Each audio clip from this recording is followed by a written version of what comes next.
ദൈവത്താൽ അനുഗ്രഹിക്കപ്പെട്ട പ്രിയ മക്കളെ, ഇന്ന് നിങ്ങളുമായി പങ്കിടുന്നത് ദൈവവചനമാണ്. വചനം ഇപ്രകാരം പറയുന്നു: അവൻ്റെ കൽപ്പനകളെ പ്രമാണിച്ച് അവന് പ്രസാദമുള്ളത് ചെയ്യുന്നത് കൊണ്ട് എന്ത് യാചിച്ചാലും അവങ്കിൽ നിന്ന് ലഭിക്കും. 1 യോഹന്നാൻ 3-ാം അധ്യായം 22-ാം വചനം. ഈ വചനം നിങ്ങൾക്ക് അനുഗ്രഹമായി തീരുമെന്ന് പ്രത്യാശിക്കുന്നു. എല്ലാവർക്കും നന്ദി, നമസ്കാരം. ഇതുപോലുള്ള വചനങ്ങൾ നിങ്ങൾക്ക് നോട്ടിഫിക്കേഷനായി ലഭിക്കണമെങ്കിൽ സബ്സ്ക്രൈബ് ചെയ്യുകയും തൊട്ടടുത്തുള്ള ബെല്ലൈക്കൺ ക്ലിക്ക് ചെയ്യുകയും ചെയ്യുക. ലൈക്ക് ചെയ്യാനും മറന്നുപോലെ. ഇനി ഒരു ഗാനം കേൾക്കാം. അനുഗ്രഹത്തിനധിപതി അനന്തകൃപ തരുന്നത് അനുദിനം നിൻ പാദം ഗതി അടിയാനും നിൻ കൃപ മതി.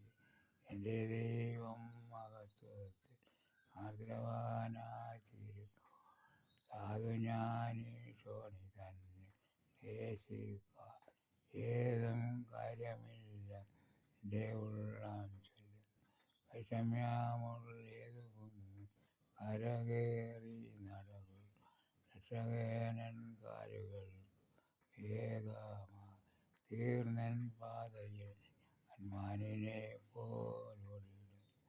ആരുമേനിക്കില്ലെന്നു ഞാൻ ഏകനായി തീർന്നു മാനസത്തിലാദികൊണ്ട് ഖേദിപ്പാൻ എൻ്റെ നിത്യ സ്നേഹിതന്മാർ ദൈവദൂത സംഘമായി ഇപ്പോഴവർ ദൈവമുമ്പിൽ സേവയായി.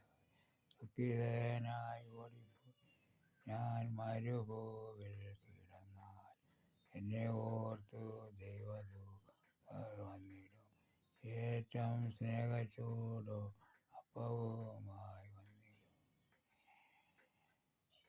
സാധു അന്ധനായി തീർന്നിടല്ലേ ദൈവമേ, നാളെയെ കൊണ്ടൻ മനസ്സിൽ യവലേശം ഭാരമില്ല. ഓരോ നാളും ദൈവമെന്നെ പോറ്റുന്നു.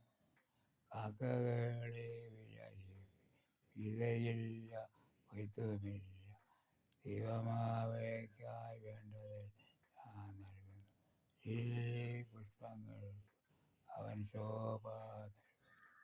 പത്മദ്വീപിൽ ഏകനായി വസിച്ചാലും സ്വർഗം തുറന്നെൻ്റെ പ്രിയൻ വന്നിടും.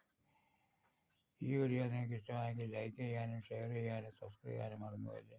സബ്സ്ക്രൈബ് ചെയ്യാൻ തൊട്ടടുത്തുള്ള ബെല്ലൈക്കൺ ക്ലിക്ക് ചെയ്യുകയും ചെയ്താൽ ഇതുപോലുള്ള ഉപകാരപ്രദമായ വീഡിയോകൾ നിങ്ങൾക്ക് നോട്ടിഫിക്കേഷനായി എത്തുകയുള്ളൂ. കണ്ട് സബ്സ്ക്രൈബ് ചെയ്യാത്തവർ സബ്സ്ക്രൈബ് ചെയ്യുക, ലൈക്ക് ചെയ്യാത്തവർ ലൈക്ക് ചെയ്യുക. എല്ലാവർക്കും നന്ദി, നമസ്കാരം. വീണ്ടും കാണാം.